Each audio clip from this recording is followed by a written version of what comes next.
10장 22절에서 29절 찾으셨죠?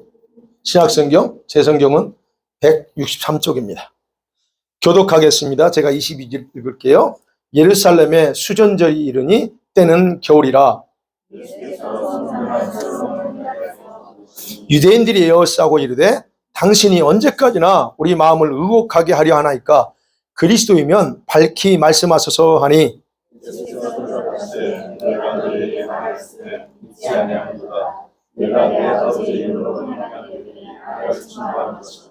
너희가 내 양이 아니므로 믿지 아니하는도다.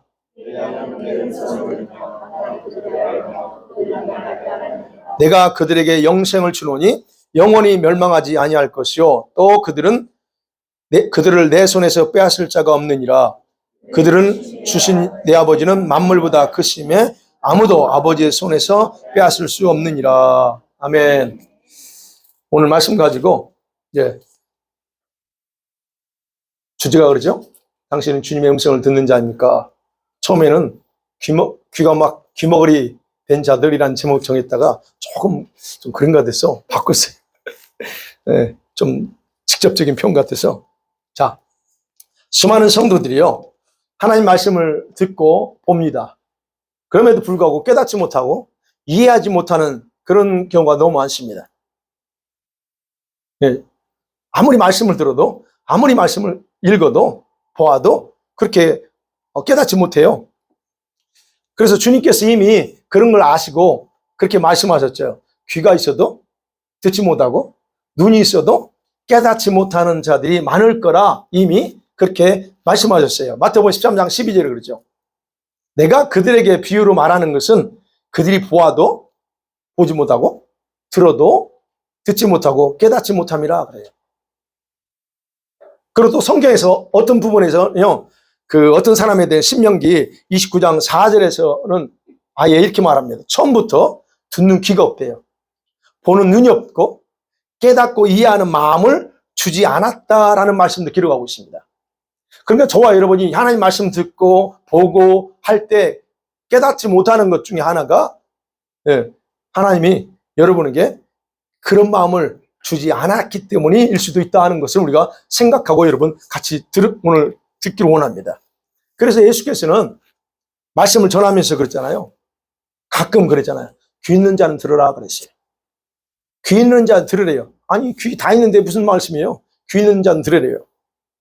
그러니까 결국 이 시간에도 동일하게 이 자리에 앉아서 말씀을 똑같이 제 목소리, 제 설교를 들을지라도 어떤 사람은 깨닫고 어떤 사람은 깨달을 수가 없다는 거예요. 그렇다면 우리들은 여기서 생각해야 돼요. 하나님께서 열어주셔야만 눈으로 보고 귀로 들을 수 있다 하는 것이에요. 또 하나는 하나님께서 듣고 깨닫도록 하는 이유가 있다는 것. 이 두 가지는 우리가 생각해 볼 필요가 있죠. 그래서 여러분 총명과 지각, 언더스탠딩 있죠? 이 총명과 지각은 모두에게 다 동일하게 주어진 것은 아니라는 것을 생각할 필요가 있어요. 그러면 듣고도 깨닫지 못하고 보고도 이해하지 못한다면 뭐가 문제일까요? 아니면 누구에게 책임이 있을까 하는 겁니다. 오늘 그 부분을 같이 살펴봐요. 자, 첫 번째 겁니다. 그 책임이 하나님일까? 나 자신일까 하는 겁니다. 네. 본문은 이 문제에 대한 해답을 줄 수 있는 내용입니다. 유대인들이 지금 예수님을 향해서 이렇게 말합니다. 당신이 언제까지 우리 영혼을, 여기서 그렇죠. 우리를 그렇지만 헬라 원어는 우리의 영혼을 불안하게 하려고 하십니까? 하는 거예요. 정말 당신이 하나님이 약속하고 구약에서 약속한 메시아라면 제발 분명히 말해주세요라고 항의적으로 말하는 겁니다. 그러자 예수님께서 뭐라고 그래요? 25절에 내가 너희들에게 그렇게 내가 메시아야라고 말했어도 너희들은 믿지 않는다. 또 내가 메시아라는 증거를 보여줘도 너희는 믿지 않아. 왜 그런지 알아? 너희가 내 양이 아니기 때문이다 라고 그렇게 반박합니다. 아니 예수님이 언제 자기가 메시아라고 했어요? 많이 했죠. 내가 하나님 보낸 자다라고 했습니다.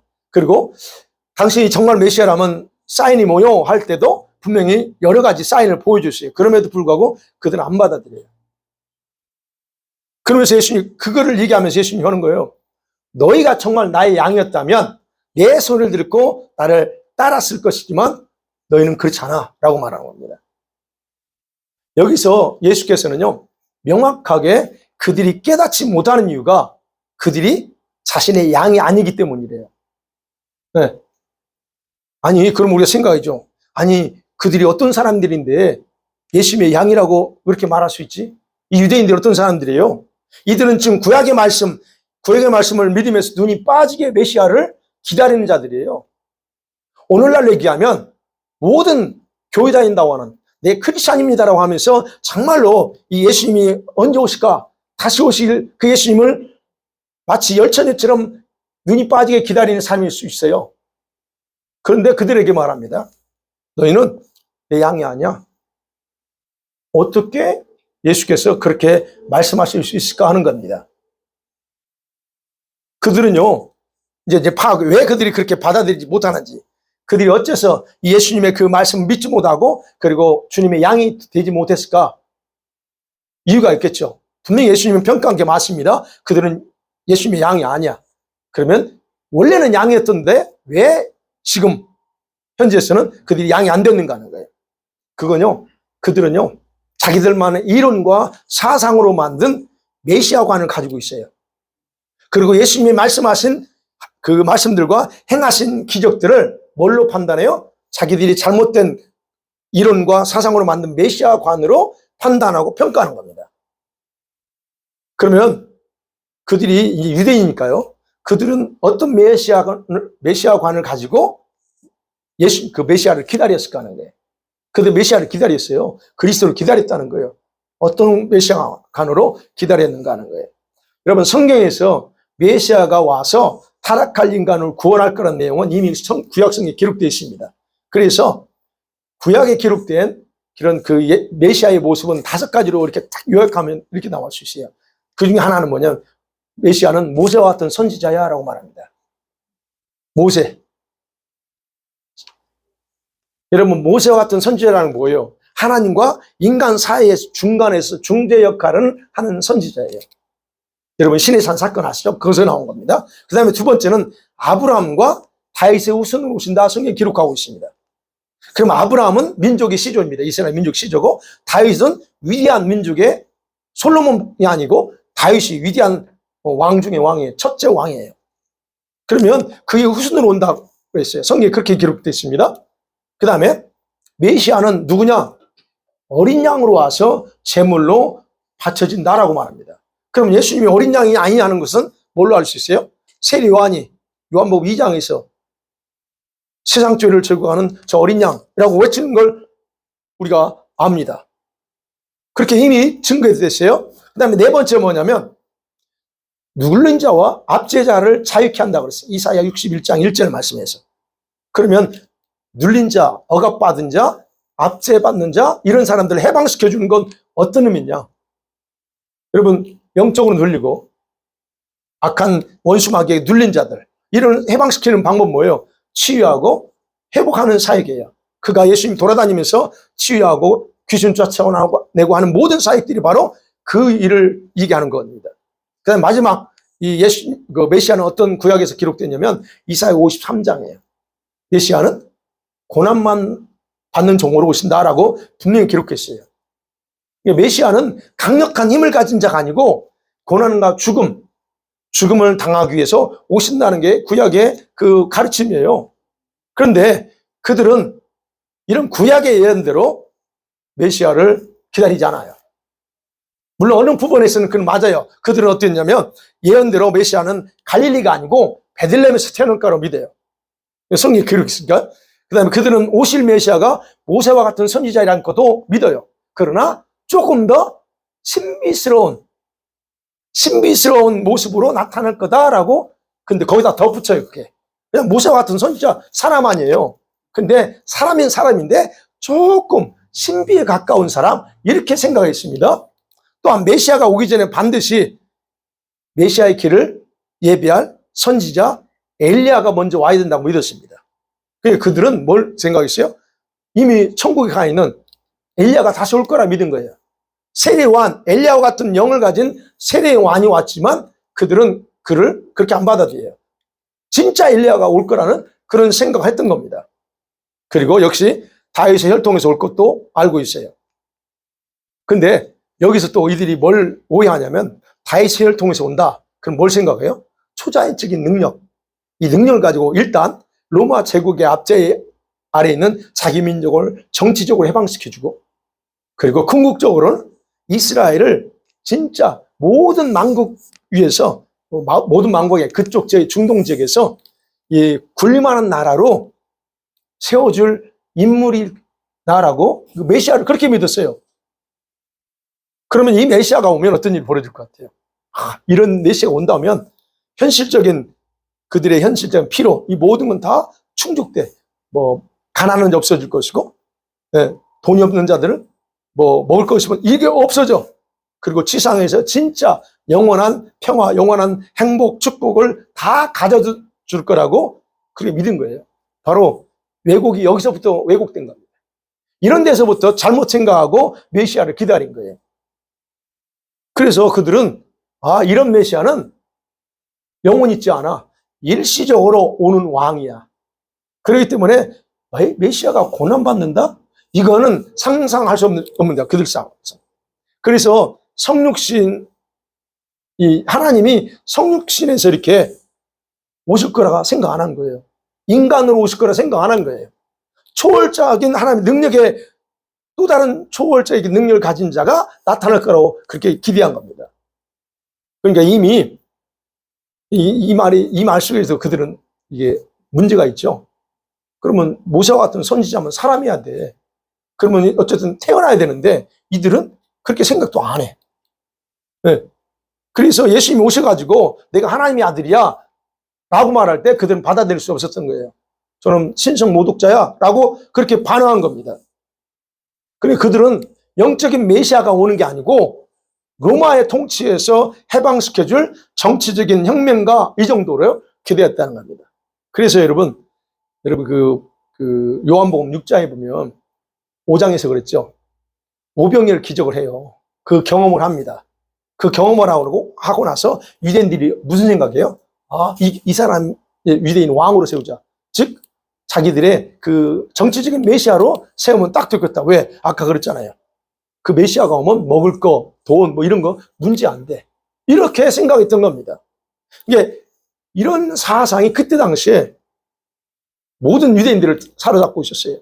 그래서 이런 잘못된 메시아가 하는 세례 요한도 가지고 있었어요. 세례 요한은 누굽니까? 엘리야의 심정으로 와서 예수님이 길을 예비했어요. 그럼에도 불구하고 세례 요한도 이 사상 가지고 있어요. 그래서 그랬잖아요. 자기 제자들을 보냈어요. 예수님한테. 도발적인 질문하죠. 어떤 질문입니까? 예수님한테 오실 메시아가 진짜 당신 맞아요? 이렇게 질문해요. 아니면 우리가 다른 메시아를 기다릴까요? 그게 무슨 말이에요? 아니 메시아라면 그렇게 한가하게 먹고 마시고 즐기는 게 아니고 뭘 해야 돼요? 세력을 규합해가지고 로마군을 무찔러야 되는데 예수님은 그 생각을 안 하고 있는 거예요. 그러니까 물어보는 거예요. 오실 메시아가 당신 맞습니까? 하는 거예요. 그러니까 여러분 이런 우리 사람이 가지고 있는 사상이나 이론이 얼마나 위험한가를 우리가 생각해 볼 필요 있어요. 성경에서는 한 번도 그들이 생각하는 것 같은 메시아가 올 거라 언급한 적이 없어요. 그러니까 그들은 자기식의 메시아관을 만든 거예요. 바로 이것이 그들의 이론과 사상과 고정관념, 또 이제 우리식으로 표현하면 그것이 만들어내는 결과입니다. 근데 그들의 잘못은 또 있어요.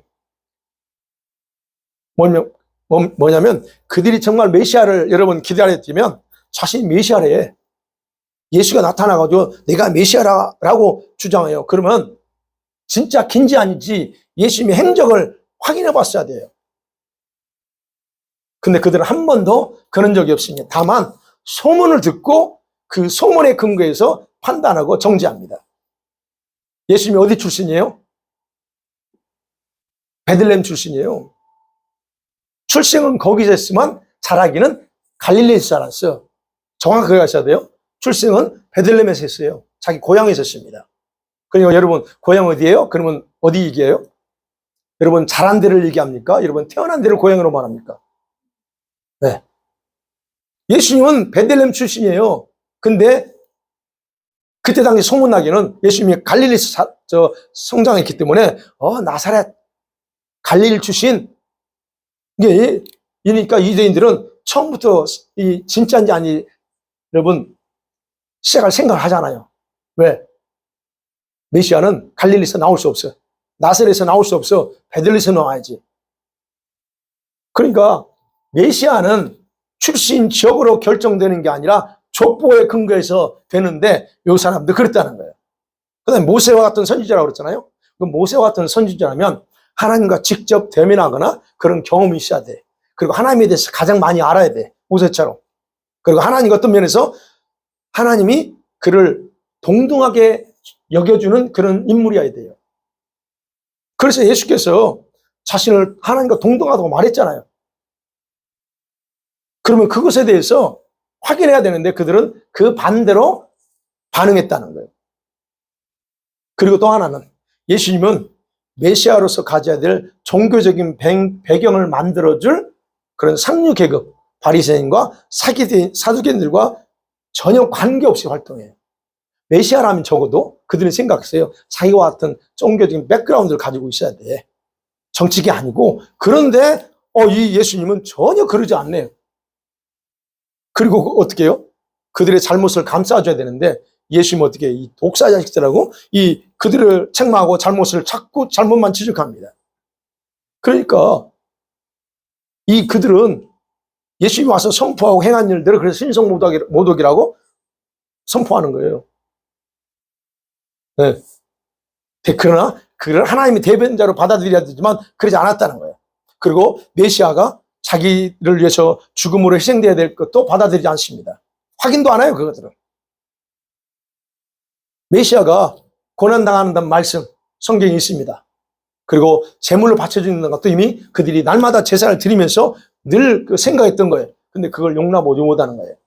그래서 그들은, 유대인들은 이사야 53장, 고난당하는 메시아, 그 내용이 잘 기록되어 있잖아요. 그 이사야 53장을 성경에서 찢어버립니다. 없었어요, 그들은. 이런 메시아는 필요 없다는 거예요. 그래서 실제로 유대인들은요, 자기들의 성경 현재 이사야 53장 없어요. 우리가 가지고 있지만, 원래 성경에는 있지만, 그들이 새로 만든 성경에는 이사야 53장이 없어요. 이런 어떤 생각, 이것들은 자기들이 파놓은 함정에 스스로 자기 빠진 거예요. 그러니까, 한 번쯤이라도, 단순하게 그냥 한 번이라도 저가 가르치는 게 뭔가, 행동에 대해서 검증해야 되고, 그러는데 자기 독선과 자만 때문에 무조건 틀렸다는 그런 입장을 고수하면서 그들을 스스로 소경이 되고 규모거리가 된 것이 가장 큰 원인입니다. 그러니까 예수께서 와서 진실을 말해도 삐뚤어진 마음으로 받아들이고 제대로 받아들일 수 없는 거예요. 네.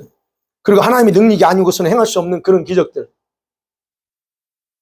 이런 모든 걸 다 인정하려고 하지 않았던 이유가 바로 그것 때문이다라고 생각하셔야 됩니다. 그러니까 성경 읽을 때 이래서 이 사람들이 그랬구나 하는 것도 우리가 좀 이해가 되겠죠. 그렇다면 그래서 어쨌든 유대인들이 이래서 잘못된 그걸로 인해서 예수님을 그렇게 자기들 스스로 속이게 됐다는 거. 그렇다면 이제 우리들 봐야죠. 여러분은 이 주님의 음성을 듣고 사십니까? 이거 봐야 생각했죠. 유대인들이 말씀을 알아듣지 못하고 깨닫지 못한 이유는 귀가 막혔다는 거예요. 지금 쉽게 말하면 귀머거리라는 거예요. 귀가 막혔어요. 그들이 소경되고 귀머거리가 된 이유는 아까 그랬죠. 잘못된 사상과 이론과 자기 독성과 자만 때문에 그랬어요. 그래서 스스로 주님의 양이 되지 않기로 선택하는 삶을 산 겁니다. 그래서 마태복음 13장 15절에서 그랬죠. 이 백성들의 마음이 완악해져서 그 귀는 듣기에 둔하고 눈은 감았다라고 말합니다. 마음이 완악해지니까 듣는 거, 보는 거 싫은 거예요. 근데 거기 성경 기록하냐면 그들이 왜 그걸 눈을 감고 귀를 막아버리냐면 그 듣고 깨달아져서 자기가 변화될까봐. 제가 변화될까봐 두려워서 그렇다고 말합니다. 제가 쉽게 표현한 거예요. 성경에 기록되어 있어요. 뭐냐면 마음으로 깨달아 돌이켜 내게 고침받을까 두려웠기 때문이다 그래요. 내가 듣고 깨닫고 변화될까봐 내가 걱정되는 거예요. 내 이 모습이 나는 좋은데 내가 변해돼서 획가닥 해버릴까? 그게 두려운 겁니다. 그래서 그들은 하지 않아요. 여러분, 변화되는 게 두렵습니까? 변화되면 여러분 획 돕니까? 근데 이렇게 생각한다는 거예요, 사람이. 자기의 둔하고 딱딱해진 마음, 완악한 마음을 고집하기 때문에 보여줘도 정상적으로 작동이 안 되는 거예요. 그래서 고린도후서 4장 4절에서 이런 사람에 대해서 바울이 말해요. 이 세상의 신 사단이 그 마음을 혼미하게 해서 믿지 못하게 하는 것이다 라고 말합니다. 어떤 사람이 그렇게 예배드리고 말씀을 들어도 믿지 못하는 건 뭐예요? 그 마음이 혼미해져서 믿지 못하는 거예요. 이 영적인 원리입니다. 사단이 그 마음을 혼미하게 만들어놔서 긴가민가 판단 못하게 만들고 나는 안 믿어줘. 이렇게 생각하고 하는 거예요. 이런 일을 누가 많이 해요? 남자들이. 죄송합니다. 남편들이 그래 많이 해요. 남편들이 아주 그냥 사실이에요 그거. 그래서 그렇게 기억하고 있어요. 그러니까 이 오늘 본문에 나오는 유대인들은 주님의 음성을 여러분 듣지 못해도 자기 마귀의 음성은 말은 잘 들어요. 예수님 그렇게 말하고 있습니다. 요한복음 3장 38절에서 말하여 너희는 너희 아비에게서 들은 것을 행한다 그래요. 너희 아비 마귀가 말해준 걸 너는 듣고 그대로 행한다 그래요. 예수님의 음성은 안 듣지만 이 마귀 말은 잘 들어. 그러니까 이들은 아무리 예수께서 증거를 보여줘도 틀려줘도 그들이 귀가 막혔기 때문에 알아듣지 못하는 상황. 자, 이런 사람의 특징이 뭔 줄 아세요? 여러분 이런 여기에 해당된다고 생각하지 않지만 여러분 이런 사람의 특징이 있어요. 이런 분들은요 자기가 듣고 싶어하는 답이 딱 있어요. 내 마음에 자기가 보고 싶어하는 기준이 딱 마음에 정해져 있습니다. 예배당에 와서도 나는 안 믿어. 그냥 앉아있지만 이미 마음에 안 믿어 라고 딱 자기 기준 정해져 있어요. 그러면 아무리 갔다가 보여줘도 들려줘도 안 믿어요. 그게 특징이에요. 근데 희한한가 그렇죠? 이런 사람들은 자기 아버지인 마귀의 말은 듣는 귀가 활짝 열렸다는 거예요. 죄송해요. 여러분 마귀의 자녀라는 게 아니고 그게 영적으로 그렇다는 거예요. 주님의 음성을 못 들으면 여러분 마귀의 음성 듣게 돼 있어요. 영적으로. 그러면 여러분 마귀의 말을 듣는 귀는 뭐냐는 거예요. 여러분 마귀가 속상해 그런 의미가 아니죠. 마귀가 여러분에게 속삭입니다. 그렇지만 귀로 듣는 게 아니죠. 그 마귀의 소리를 들을 수 있다면 여러분은 신통한 겁니다. 마귀의 소리를 직접 들을 수 있다면 예수님의 음성은 더 들을 수 있어요. 그러니까 그 귀로 듣는다는 게 아니죠. 그렇다면 이런 사람들이 마귀의 말을 어떻게 듣냐 하는 거예요. 마귀 말을 듣는 귀가 있어요. 그건 자기 생각과 느낌이 마귀 말을 듣는 거예요. 그게 귀입니다. 그래서 이런 사람들은 교회를 다녀도 자기 생각과 느낌과 감정을 중요하게 여기고 살아요. 저는 늘 강조하죠. 여러분의 감정이 왜 중요해요? 주님 앞에서. 사람과의 관계에서는 감정 필요해요. 그걸 나쁘다고 말하는 게 아니에요. 주님 앞에서 내 감정이 이러니까요. 내 느낌이 우울해요 지금. 그게 왜 중요하냐고 아버지 앞에 예배하면서. 여러분에게 중요할 수 있지만 그 감정도 주님 앞에 내려놔야지. 그래서 주님이 만져달라고. 근데 나는 그 감정과 느낌이 그래서 오늘 예배 때도 내가 우울하고 내 감정이 좀 그래. 그래서 앉아서 그 상태로 드려. 뭐로 왔어요 그럼? 예배 아니에요 그거. 제가 그래서 늘 말씀드리게요. 그래서 여러분 생각, 느낌, 감정 따라가지 마라. 늘 강조하죠. 그게 바로 영적으로는 이 마귀가 여러분에게 들려주는 여러분이 마귀 말을 듣는 귀예요. 그래서 어떤 이유든 간에 그런 사람들에 대해서 예수님께서는 이 영적인 원리를 정확하게 말씀하셨습니다. 27절 같이 한번 읽어보세요. 시작. 내 양은 내 음성을 들으며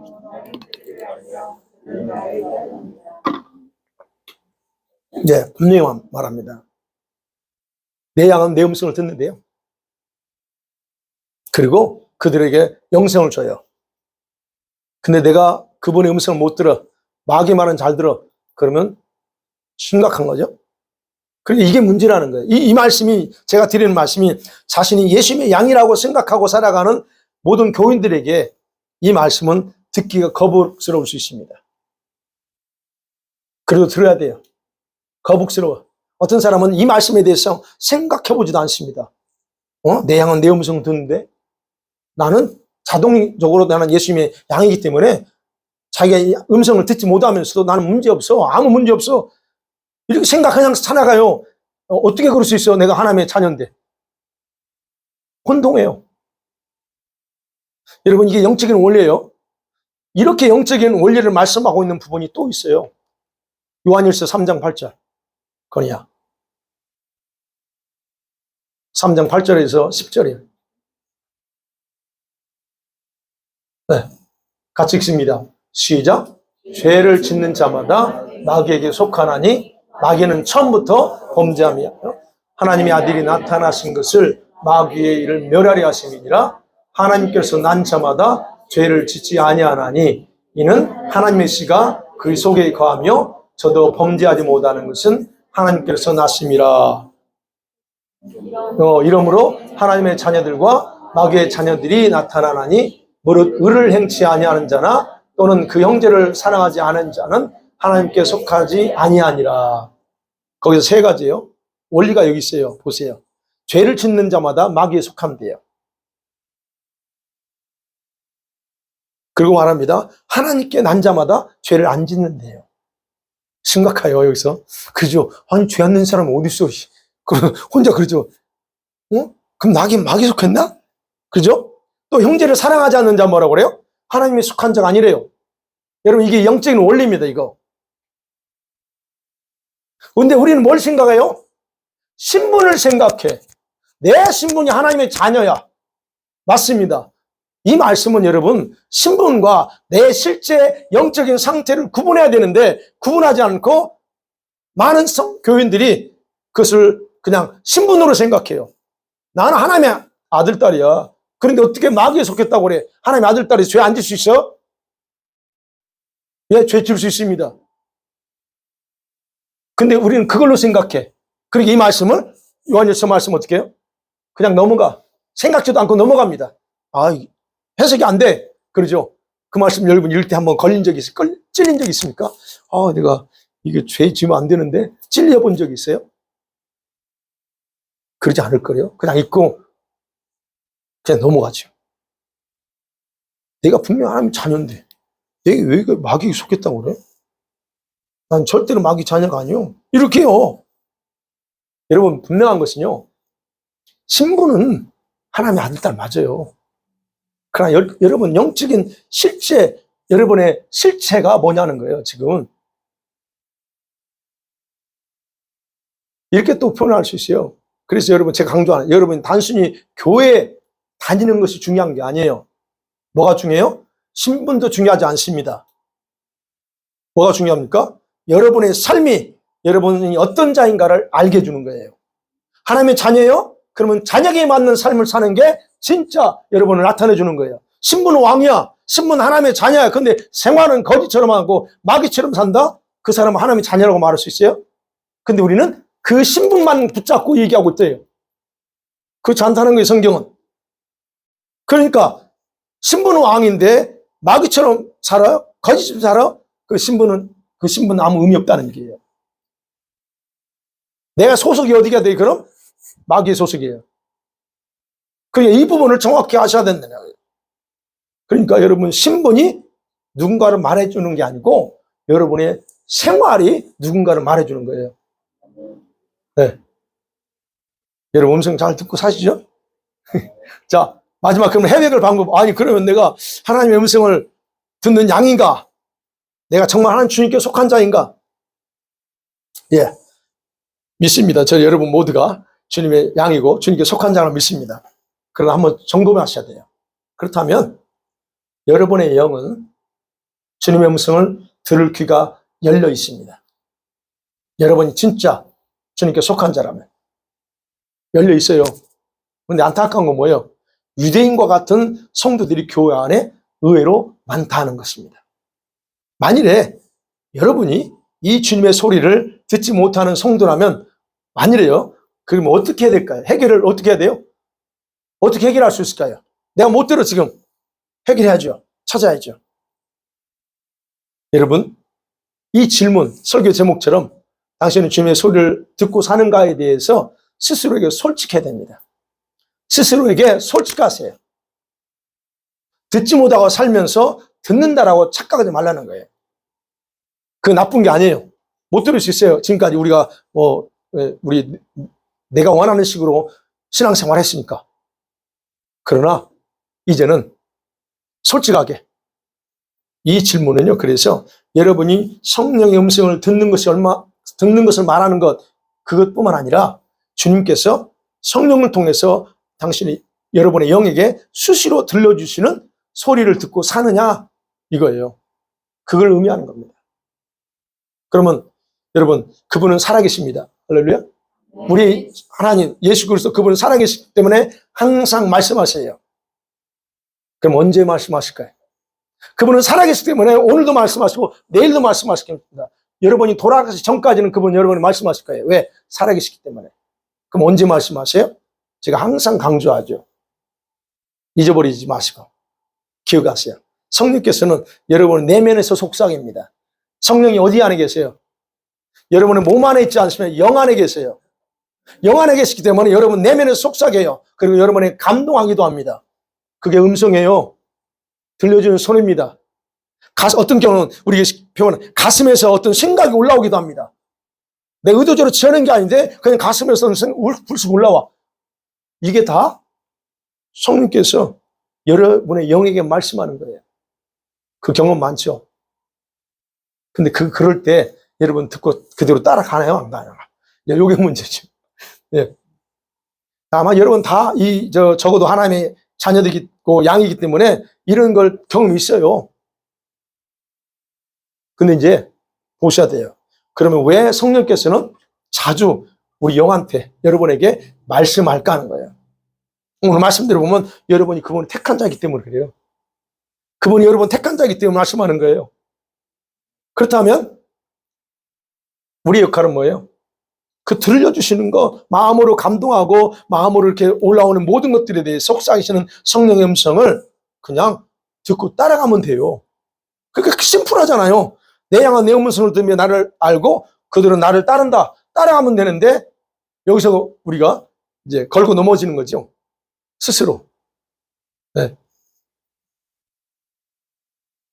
우리가 얼마든지 반대로 갈 가능성이 있다는 거예요. 우리는. 그죠? 우리가 지금까지 그렇게 살 수 있어요. 그러나 이제 이걸 우리가 바로 잡자는 거야. 왜 반대로 반응할까요? 반대로 반응할까요? 왜 그럴까요? 늘 강조하는 겁니다. 여러분의 영혼이 깨어있지 않고 자고 있기 때문에 그래요. 아니, 뭔 소리야? 내 영이 깨어있지. 아니요. 여러분의 영이 깨어있으면 이렇게 안 돼요. 여러분의 영혼이 깨어있고 자고 있지 않으면 여러분들은 성령을 통해 들려주시는 거 안 따를 수 없습니다. 그래서 여러분이 반대로 해요. 아니면 성령이 이렇게 감동을 주셔도 여전히 여러분만이 가지고 있는 나름대로의 고정관념이라고 표현했어요. 이론이 있어요. 여러분만이 고집하는 거, 이거 있기 때문에 내려놓지 않기 때문에 여러분은 여러분대로 가. 주님은 내 감동을 이렇게 주지만 여러분은 여러분 생각대로 가는 거예요. 아니면 여러분의 생활 스타일이 그럴 수 있기 때문에 갈 수 있어요. 습관화되어 있기 때문에 내 습관이 그러기 때문에 여러분 또 그 생활 습관대로 따라갈 수 있어요. 그러니까 여러분 생활 스타일 바꾸라는 거예요. 여러분의 사고방식 바꿔야 된다는 겁니다. 네. 우리가 섬기고 예배하는 예수님은 여러분 가상인물이 아니죠? 믿습니까? 가상인물이 아니에요. 그분은 실제고 살아계신 우리의 구원자이십니다. 근데 그분의 소리는 마음을 열어야 들을 수 있어요. 마음을 열지 않고는 못 들어요. 그래서 여러분이 이 주님의 소리를 듣지 못하는 규모건인지 아닌지 확인해줘. 가능하다는 거예요. 제가 그러면 다시 한번 여러분을 확인해 드릴게요. 여러분 정말 주님의 소리를 듣지 못하는 귀머거리인가 아닌가 쉽게 보면 돼요. 여러분이 지금 앉아서 말씀 듣죠? 말씀 들으면서 말씀에 여러분의 생각과 고집을 내려놓는지 아니면 고수하는지 잘 살펴보세요. 내가 앉아서 말씀 듣고 있어. 뭔가 임팩트가 오기도 하고 목사님이 나 들으라고 찌르는 말을 하는 것 같기도 해. 그럴 때 여러분이 생각, 여러분 고집을 그냥 고수하고 그냥 듣는지 아닌지 보세요. 평소에 자기 생각으로 충만해서 주님의 소리를 들으려고 시도하는지 아닌지 살펴보면 합니다. 이런 사람들은요, 정말로 이렇게 좀 주님의 음성을 듣고 싶어 하는 사람, 마음이 겸손하게 낮아 있는 사람들이에요. 그런 사람들은 말씀 앞에서 낮춰요. 고집 부리지 않아요. 그럼 예배당에 오기 전에 그래서 어떻게 해야 돼요, 여러분? 그래서 항상 기도가 있잖아요. 그러지 않은 마음, 고집스러운 마음 가져와서 여기 와서 설교되면 무슨 소용이 있어요? 여기 앉아서 왜 들어요? 좋은 소리 들으러 오진 않죠. 그래서 설교 듣는 것보다 더 중요한 건 뭐예요? 내가 어떤 부류의 성도인가? 이걸 명확하게 아셔야 돼요. 귀머거리냐? 아니면 난 주님의 음성을 듣는 사람인가? 이거 파악하셨죠? 그럼 해결 방법이 있어요. 어떻게 하면 막힌 귀를 뚫어버릴 수 있을까? 세 가지예요. 일단 처음은요. 일단 여러분의 마음이 굳어져 있고 완악해져 있다는 것을 인정하셔야 돼요. 내 마음이 그렇구나. 살펴보니까. 그리고 어떻게 해요? 회개하고 주님께 긍휼을 구해야죠. 하나님, 내 마음이 이렇게 완악했네요. 아니, 내가 언제 완악해? 여러분 스스로 볼 때 악한 일 안 하고 못된 짓 안 하기 때문에 여러분 마음은 항상 어떻게 생각해요? 좋다고 그래요. 그리고 문제 없다고 그러고. 네. 근데 마음의 완악함은 언제 드러날까요? 드러나게 돼 있어요. 그래서 여러분이 그 마음에 굳어져 있는 마음들, 이런 것들 회개하셔야 됩니다. 그리고 주일 예배를 위해서 준비 기도하지 않습니다. 말씀을 들을 준비를 하지 않습니다. 왜요? 마음이 완악하니까 그래요. 마음이 굳어져 있기 때문에. 마음이 굳어져 있어서 거기에 대해서 별로 관심이 없어요. 여러분 토요일날 저희 교회에서 강조합니다. 요즘은 그룹으로 해서 줌으로 9시에 기도하는데, 여러분 예배 위해서 거기 보면 그래요. 주일 예배를 위해서 기도하고 자기 자신을 위해서 기도, 가정을 위해서 기도하고 이번에 어제까지 기도합니다. 여러분 얼마나 기도하세요? 얼마나 참여하세요? 저는 모르겠어요. 저는 여기 와서 기도하니까. 여러분의 마음이 정말 주님 앞에서 이게 완악하지 않고 굳어지지 않고 여러분 고집대로 하지 않는다면 여러분 주일 예배에서 겸손함 낮추고서 항상 겸손하게 행동하게 돼 있어요. 그런데 그렇지 않아요. 주일을 위해서 얼마나 기도 준비합니까? 그렇게 하지 않는 이유예요. 여러분은 그 완악한 마음을 겸손함으로 낮추지 않고서도 항상 스스로 겸손하게 행동한다고 생각하며 여기면 살아요. 그러지 않나요? 난 문제 없던데 왜 목사님 오늘 또 자꾸 그래요? 아니요, 살보세요. 제가 얘기하고 싶은 게 아니고 성경과 주님이 그래요.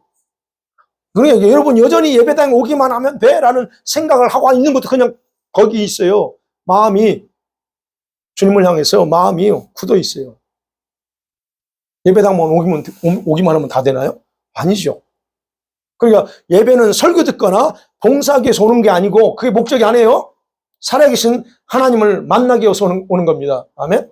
그게 목적이에요. 근데 여러분 와서 예배 드리면서 하나님 만나고 돌아가시나요? 잘 보자는 거예요. 그래서 인정하세요. 그리고 회개하세요. 주님, 내 마음이 굳어져 있네요. 이러고. 두 번째는요. 여러분이 고집하고 마음과 생각에 꼭 붙잡고 있는 이론과 사상, 고정관념 이것들 다 깨셔야 돼요. 그것들이 나쁜 게 아닙니다. 여러분이 사상이나 이론이 그게 나쁜 건 아니에요. 그렇지만 그것이 지나치면 자만과 독선으로 자기 마음을 돌처럼 굳게 만들어요. 그래서 문제예요. 근데 그건 어떻게 만들어졌어요? 그건 세상에서 생겨난 사고의 프레임, 틀입니다. 근데 그 틀을 가지고는 주님을 못 만나요. 주님 만나지 않으면 그 틀 속에서 주님이 여러분 만나주잖아요. 근데 우리는 그걸 가지고 와서도 주님 만날 수 있다고 생각한다는 거예요. 근데 그렇게 하지 마시라는 거예요. 그 틀이 깨져야 주님이 보여요. 그 틀이 깨져야 주님의 음성이 들립니다. 그렇지 않으면 여러분은 항상 마귀가 들려주는 소리만 듣고 그것이 100% 옳은 생각이라고 여기며 살아요. 그래서 마음을 겸손에 낮춘 사람은 이 하나님 말씀과 주님 앞에서 자신을 낮추고 겸손하게 고집 부리지 않습니다. 그래서 그 두 번째 방법이에요. 그다음에 마지막 세 번째 방법 뭐예요? 마음과 귀에 성령으로 할례를 받아야 됩니다. 할례 받아야 돼요. 성경에서는 사람들이 말씀을 들어도 깨닫지 못하는 이유 중에 하나를 다음과 같이 설명합니다. 신명기 10장 16절에 말해요. 그러므로 너희는, 모세가 얘기하는 거예요. 그들에게 너희는 마음에 할례를 행하라. 너희는 마음에 할례를 행하고 다시는 목을 굳게 하지 말아요. 마음을 완악하게 하지 말라는 거예요. 할례 받으래요. 여러분 잘 아시는 것처럼 계시록 3장 18절에 보면 거기서도 말하면 영적으로 마음과 귀는 할례 받아야 된다 그래요. 그리고 영적인 눈은 안약을 사서 발라야 제대로 볼 수 있고, 믿으면, 우리의 믿음은 연단한 금, 불로 연다는 금을 사야 그 믿음이 강해지고 부해지고, 영적인 벌거벗음에 주님 뭘 입어야 돼요? 흰 옷을 사서 입어야 그 부끄러움 벗어진다라고 말합니다. 그러니까 할례 받아야 된다는 얘기예요. 이해가 되시죠? 고린도 후서 3장 14절에서 16절에 보면 바울이 이렇게 말합니다. 구약시대 모세에 대해서 얘기합니다. 그래요. 그들이 마음이 완고해져서 오늘날까지도 이 구약 성경을 읽을 때 그 수건이 벗겨지지 않는다 그래요. 모세가 시내산에서 40일 금식하고 오니까 하나님의 영광이 강체임해요. 그러니까 사람들이 놀라는 거죠. 그 광채음이 하니까 모세 얼굴만 쳐다봐. 그래서 이게 아니구나 하고서 모세가 수건을 딱 덮어요. 덮으면서 이제 대화를 합니다. 그러니까 그거 비유를 얘기하는 거예요. 그처럼 수건을 덮고 있다는 거예요. 내 마음을 수건을 딱 덮은 게 있다. 그러니까 성경 읽어도 이게 무슨 말인지 깨닫지 못한다는 거죠. 그래서 말하면 오늘까지 모세의 글을 읽을 때에 그 수건이 마음을 덮어서 정확하게 깨닫지 못한다라고 그 14절, 15절, 16절에서 그 말합니다. 바로 그런 면에서 여러분 할례 받아야 됩니다. 벗겨져야 돼요. 마음에 잡히는 것들. 사랑하는 성도 여러분, 여러분은 주의 음성을 들으며 살고 있습니까? 아니면 마귀의 음성을 듣고 살고 있습니까? 점검됐죠? 자신에게 정직하게 질문하고 대답해야 돼요. 어떤 대답일지라도 부끄러운 건 아닙니다. 그거 오늘까지 주님의 음성이 무엇인지, 때로는 어떻게 듣는 것인지 몰라서 그냥 오셨을 수도 있기 때문에 괜찮아요. 그러나 오늘부터 다시 겸손하게 하나님의 긍휼을 구하며 기도하세요. 주님, 내가 들려오는 거 듣지 못한다면 듣게, 그리고 여러분 마음에 굳게 자리 잡은 그런 틀들, 사상과 이론들 다 깨기 원합니다. 그러면 그 다음에 어떻게 성령께서 여러분의 마음과 눈과 귀를 덮고 있는 그 수건을 걷어내서 아주 밝히 보게 해주실 것입니다. 이러한 은혜가 여러분 이번 한 주간 기도하는 가운데 더 넘쳐나서 새로운 것들이요 보이길, 새로운 것들이 깨달아지는 역사가 풍성하게 일어나기를 간절히 축원합니다. 아멘. 이 시간을 같이 한번 기도합니다. 오늘 세 가지 했잖아요. 세 가지 기도 제목. 하나님, 내가 주의 음성을 잘 듣고 따라 살기 원합니다. 회개하지 않아서 완악함으로 굳어진 마음을 녹여주세요. 두 번째는 나만의 고집과 사상과 고정관념 틀이 있습니다. 그렇죠? 나에게 있습니다. 이것들을 깨버리기 원합니다. 주님, 성령의 망치로 다 깨트려 주세요. 세 번째는 성령님, 내 마음과 귀에 할례를 행하셨어. 그래서 내 지각과 총명에 덮여있는 수건을 걷어달라고 이 시간 주임책에 세 번부로 기도합니다. 주여! 주여! 주여! 할렐루야. 거룩하시고 신실하신 하나님을 찬양 경배합니다.